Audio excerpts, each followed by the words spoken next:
Shalom, shalom, shalom, peuple de Dieu. Excellent dimanche à toi qui me regarde. Je suis ici dans un parking. Et ce parking est spécial pour moi parce que il me donne un peu du frisson. Il me rappelle une partie de l'histoire de ma vie. À l'arrière-plan, je ne sais pas si tu regardes, vois bien, il y a des bâtiments. Et sur l'un de ces bâtiments, ou presque tous d'ailleurs, il est écrit Morgan. Alors, ce Morgan est un nom commun ici aux États-Unis où je suis. Mais celui-ci est particulier parce que c'est le Morgan de l'université de Morgan. Donc Morgan State University, où je fais mon master degree, mon MBA dans les années 90. J'étais en train de conduire et je passe par là presque tous les jours puisque j'habite à 2 minutes de voiture de Morgan State University à Baltimore. Alors, passant par là, l'Esprit de Dieu m'a parlé pour me dire, fais un petit live, tout petit, comme désormais il veut bien que j'adopte cette façon de parler à ses enfants. Et il m'a dit de parler de la redécouverte de soi-même, de la renaissance, de la nouvelle naissance. Explique ça en des termes pas trop bibliques. Explique ça à mes enfants qui te suivent.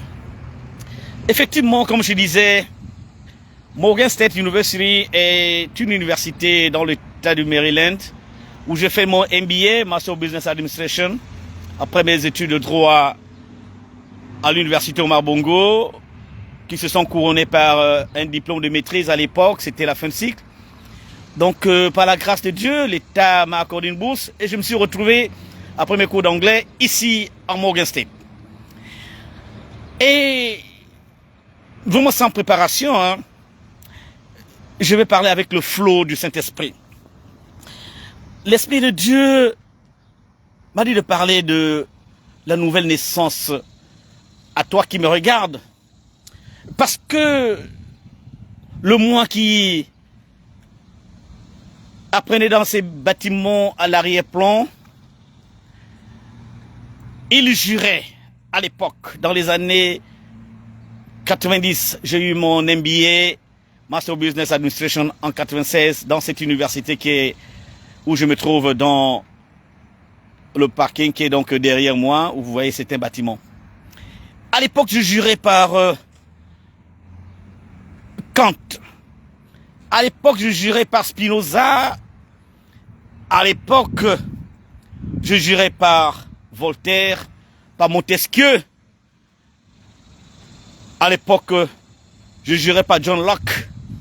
Je jurais à l'époque par Aristote, Platon, Socrate. À l'époque, je jurais par l'inspiration qui était le rationalisme, le cartésianisme. À l'époque, je côtoyais des aînés qui sont passés par l'Europe, qui juraient eux par le marxisme, le léninisme, même si aujourd'hui, de moins en moins, ils peuvent lever le petit doigt pour dire comme moi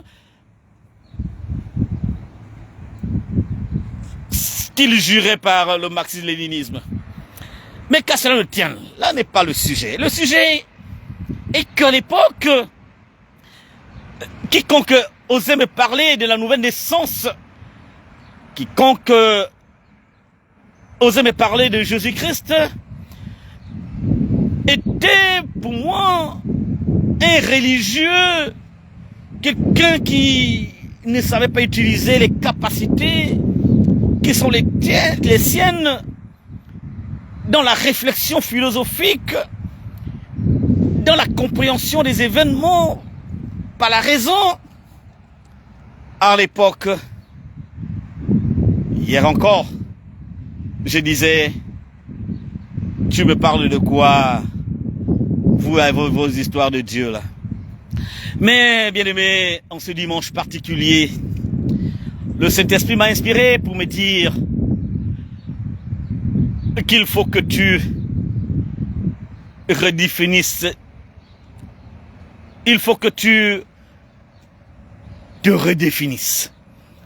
Il faut que tu te poses un certain nombre de questions fondamentales sur qui tu es, sur le pourquoi de ton existence, sur la raison pour laquelle tu es sur cette terre.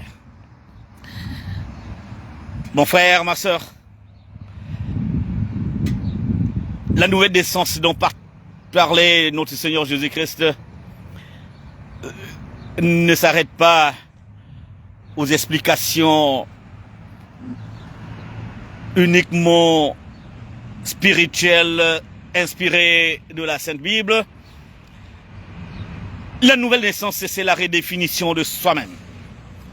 C'est à un moment de l'histoire de notre courte vie sur cette terre, te demander, te questionner, te demander qui je suis véritablement, pourquoi je vis. La nouvelle naissance, en termes simples, c'est la remise en question de soi-même. C'est toi, c'est moi, nous disons, chacun pour sa vie. Ma vie, à quoi sert-elle? Pourquoi je suis encore sur cette terre malgré les événements douloureux, malgré l'ingratitude des hommes, malgré le monde qui refuse de reconnaître que je vis, que je suis, que je mérite aussi d'être. La nouvelle naissance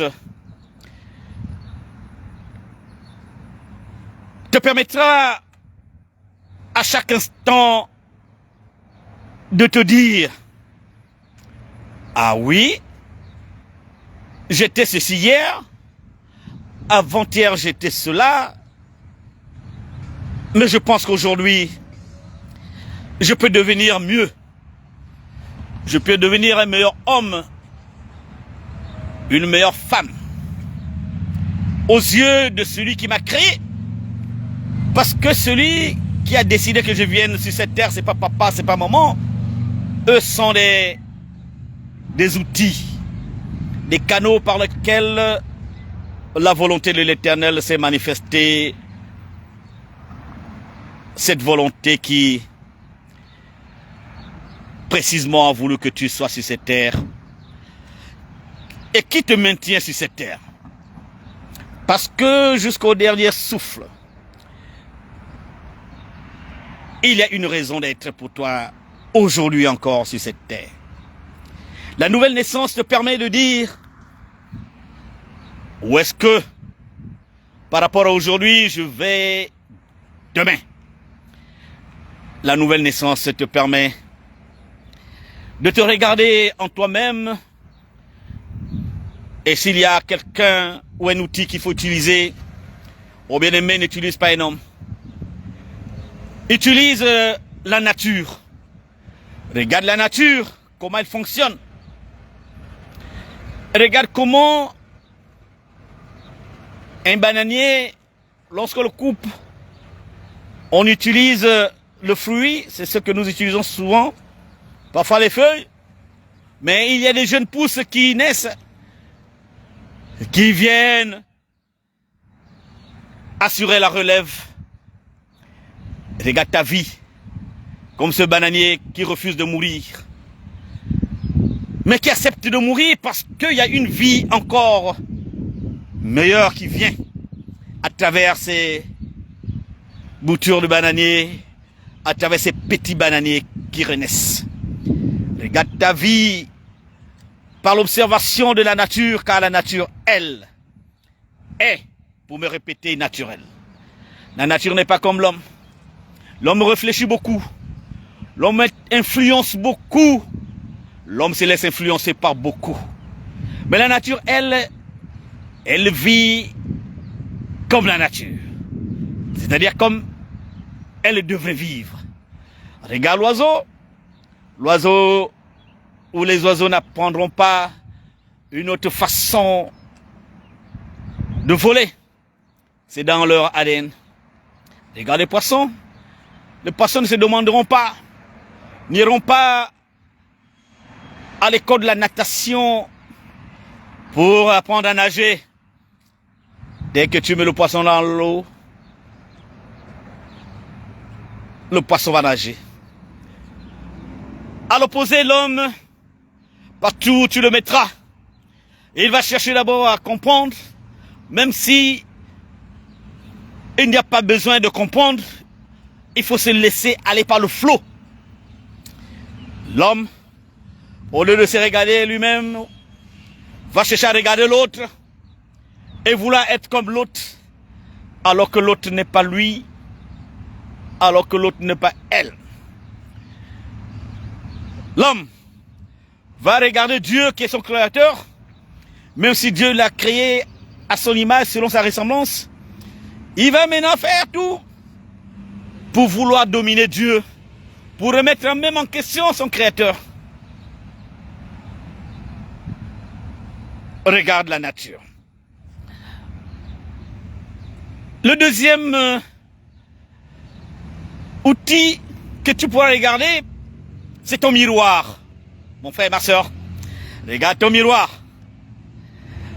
Parce que le miroir te donne le reflet de toi-même. Le miroir ne te donne pas le reflet d'une autre personne que de toi-même. En te regardant dans le miroir, demande-toi, est-ce que c'est bien moi? Est-ce que je mérite d'être comme ça? Si c'est la tristesse que tu ressens à travers le reflet de ce miroir, dis-toi, est-ce qu'il y a nécessité que je reste éternellement dans la tristesse? Si c'est la colère que tu ressens en regardant ce miroir, en te regardant toi-même, dis-toi, est-ce que c'est nécessaire? Pourquoi cette colère? Pourquoi cette méchanceté? Mais si c'est la joie qui est un fruit de l'esprit, si c'est l'amour qui se dégage, si tu as un pitié et sourire pour te dire, oh oui, je vis, j'existe, je ressens la raison pour laquelle j'existe, je ressens la joie, je ressens la paix. Et bien aimé, félicite-toi toi-même. Félicite-toi en ce que malgré tout ce qui t'affecte, tu es arrivé à la conclusion que Dieu attend de toi que le reflet de son fruit qui se manifeste par la joie, la paix, la bonté, l'amour, et j'en passe, se reflète en toi. Et si ça se reflète en toi à travers ce miracle que tu regardes, ça veut dire que intérieurement, il y a cela. Il y a la flamme de Dieu qui vit encore en toi. Et dis merci à notre Créateur. Dis merci à notre Seigneur Jésus-Christ de l'amour, de la vie qu'il a mis en toi. Mon frère, ma soeur, chaque instant, à chaque lever du jour, au petit matin, regarde-toi dans le miroir, redéfinis-toi. Fais l'effort de te conformer à celui que tu dois être, l'enfant de Dieu, le fils de Dieu, la fille de Dieu qui n'est qu'amour, qui banalise les choses de ce monde en sachant que tout est éphémère, que tout est futilité, que tout est précarité, que tout est banalité, dis-toi, comme l'a dit l'enfant de David, Salomon, dis-toi que rien ne vaut la vie. Les biens matériels sont importants. L'argent est important. Les hommes, on en a besoin. Mais il y a plus que cela. Il y a celui qui nous a créés et qui vit en nous. Dis-toi que la vie vaut la peine d'être vécue. Et que si tu arrives à cette conclusion, pour toi-même, sache aussi, bien-aimé, que la vie de l'autre mérite autant d'être vécue. Eh oui, de la même façon que tu arrives à la conclusion que je mérite mieux, que je mérite bien, que je mérite les fruits de l'Esprit de Dieu qui doit se dégager en moi, venant de l'intérieur, autant accepte qu'il en soit de même pour ton prochain.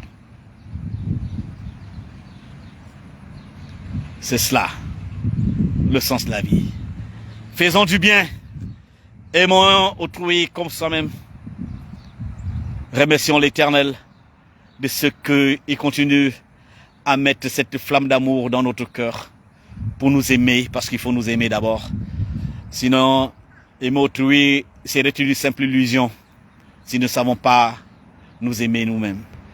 Nous aimer nous-mêmes, ça veut dire que nous acceptons qui nous sommes, que nous n'ayons pas besoin de ressembler à X ou à Y, surtout nous qui sommes passés par la pollution de la famille, la pollution des écoles, la pollution du monde tout court. Nous avons été formatés pour devenir ce que nous sommes devenus, comme des machines, vivant à l'image des machines. Oublions que nous avons été créés purs, nous avons été créés bons, mais nous avons été infectés depuis la naissance jusqu'à aujourd'hui. Nous continuons plutôt à être bombardés par les médias, on est bombardés par ceux qui nous entourent, qui nous disent ce qui est bon à leurs yeux, pensant que c'est ce qui est bon à nos yeux. Mais qui sont-ils? Eux qui veulent te dire à toi, non, c'est mieux que ce soit comme ça, c'est mieux que tu fasses ceci. Bien aimé, parfois le silence est bon. Garde-le si tu as un plan, garde-le si tu as une ambition, garde le silence.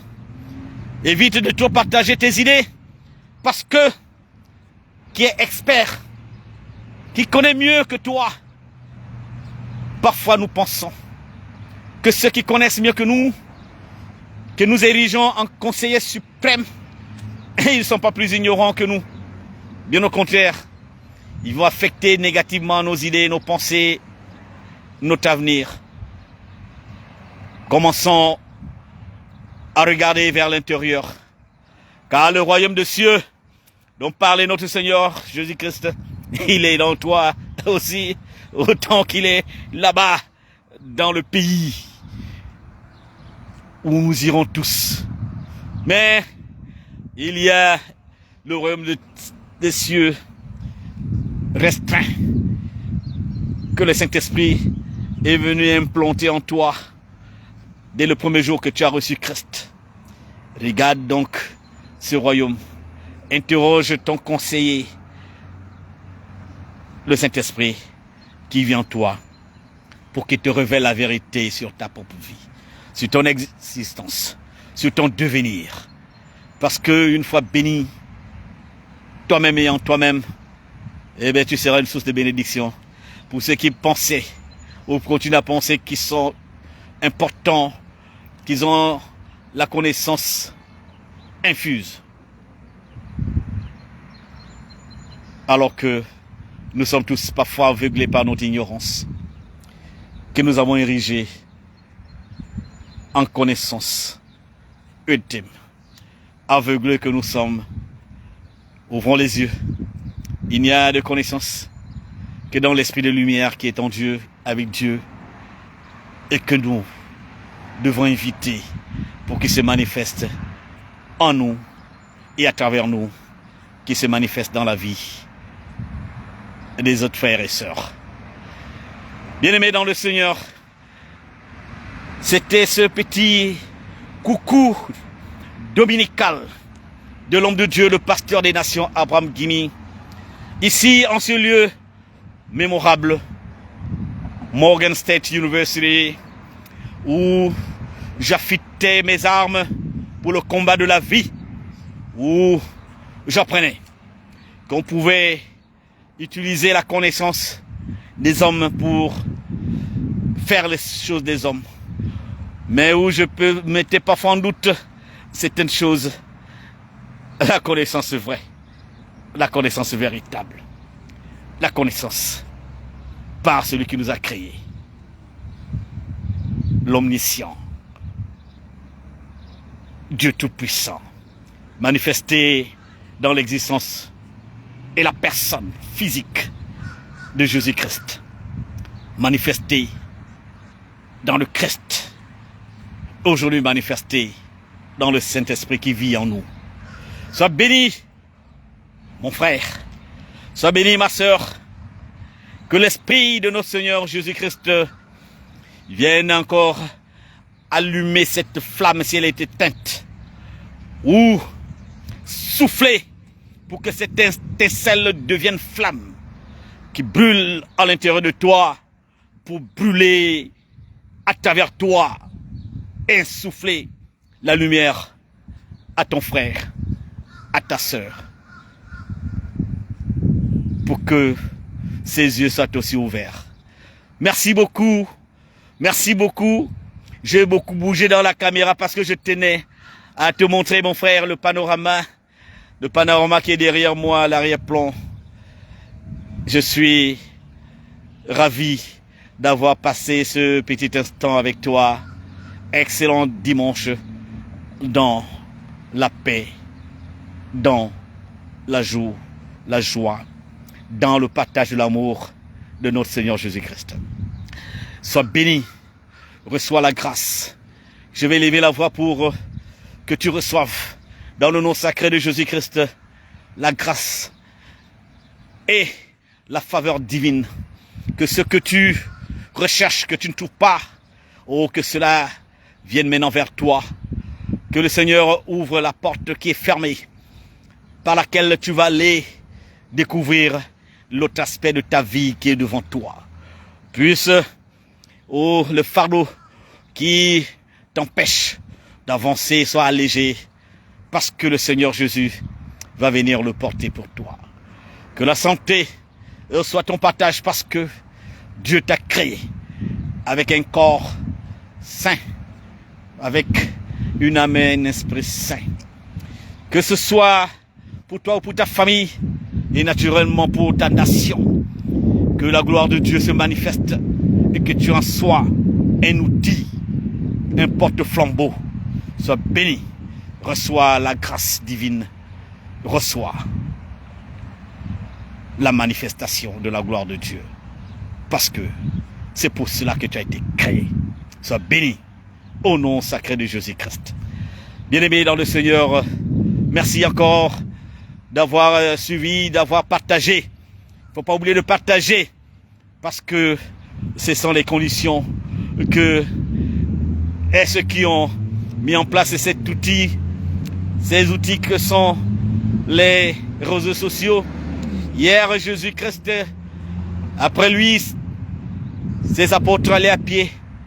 Aujourd'hui, nous nous déplaçons pour apporter la parole de Dieu physiquement. Mais les outils qui sont créés, tels que les réseaux sociaux, permettent déjà d'atteindre le plus grand nombre.